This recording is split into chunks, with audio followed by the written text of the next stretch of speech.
কিছুদিন থেকে আপনি যখনই ইউটিউবে ভিডিও আপলোড করতে যাবেন ওই সময় এখানে দেখতে পাবেন এইখানে একটি অপশন কিন্তু চলে আসছে অল্টারনেটিভ কন্টেন্ট এবং এখানে দেখতে পাচ্ছেন টাইটেল ডেসক্রিপশন সমস্ত কিছু কিন্তু এখানে রয়েছে। আপনি যখনই ভিডিওটা আপলোড করতে যাবেন এখানে কিন্তু আপনার এমন একটি অপশন কিন্তু চলে আসবে।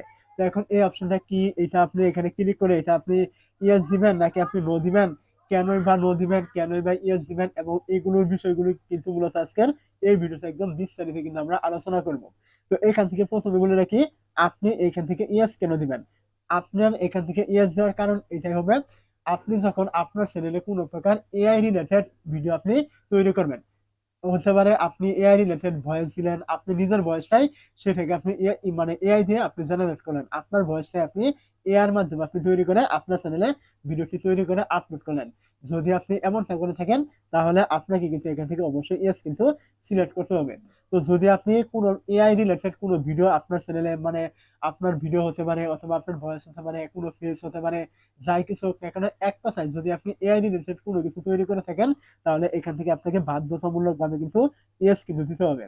যদি আপনি এখান থেকে কোনো প্রকার ইয়েস অথবা এখান থেকে উল্টাপাল্টা কোনো কিছু না করেন, মানে না দেন, আমি কথার কথা বলছি, এখান থেকে আপনি ইয়েস দিলেন না, এমনি ভিডিওটি আপনি আপলোড করে দিলেন, তাহলে কি হবে, আপনার ওই ভিডিওটি কিন্তু কমিউনিটি গাইডলাইন কিন্তু ভঙ্গ করবে। এতে কিন্তু ইউটিউব আপনার ওই ভিডিওটা যে কোনো সময় কিন্তু রিমুভ করে দিবে। এরপর আপনাকে একটি কমিউনিটি গাইডলাইন স্ট্রাইক দিতে পারে এবং কি আপনার চ্যানেলটা রিমুভও কিন্তু করে দিতে পারে, মানে ইউটিউবের তরফ থেকে। এমনটাই কিন্তু হতে পারে, ইউটিউব কিন্তু এটা কিন্তু মানে এমনটাই বলে দিয়েছে বা অনেক অভিজ্ঞরা কিন্তু এগুলো বলছে। তো অবশ্যই যদি আপনি আপনার চ্যানেলে এআই ভয়েস মানে এআই রিলেটেড কোনো ভিডিও তৈরি করে থাকেন অবশ্যই আপনাকে এইখান থেকে কিন্তু এই যে ইয়েস এটা কিন্তু সিলেক্ট করে ভিডিওটি কিন্তু আপলোড কিন্তু করতে হবে। এবং তারপরে দেখতে পাচ্ছেন এই যে নো রয়েছে। তো এইটার কাজ হলো এটাই যে আপনি কোনো রকম যখন এআই এর ভিডিও তৈরি না করবেন তখনই আপনাকে এখান থেকে নো কিন্তু এখান থেকে আপনাকে সিলেক্ট কিন্তু করে দিতে হবে। মানে আপনি আপনার ভিডিওতে কোনো প্রকার এআই কোনো কিছু ব্যবহার করেননি।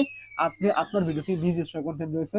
তো মূলত এইটাই ছিল আপনার এখানে যে অপশনটি রয়েছে এইটার কাজ, এবং এটা শুধুমাত্র এখানেই নয়, এই যে অপশনটা দেখতে পাচ্ছেন এইটা কিন্তু আগে আমরা যখন ওয়াইটি স্টুডিওতে গুগল ক্রোমে যেতাম ডেস্কটপ সাইট অন করে ওই সময় কিন্তু এটা কিন্তু দেখা যেত, এখন কিন্তু এটা কিন্তু আপনার ইউটিউবে কিন্তু চলে আসছে। তো এটা কিন্তু আরো অনেক আগে চলে আসছে, রিসেন্টলি কিন্তু এখানে চলে আসছে।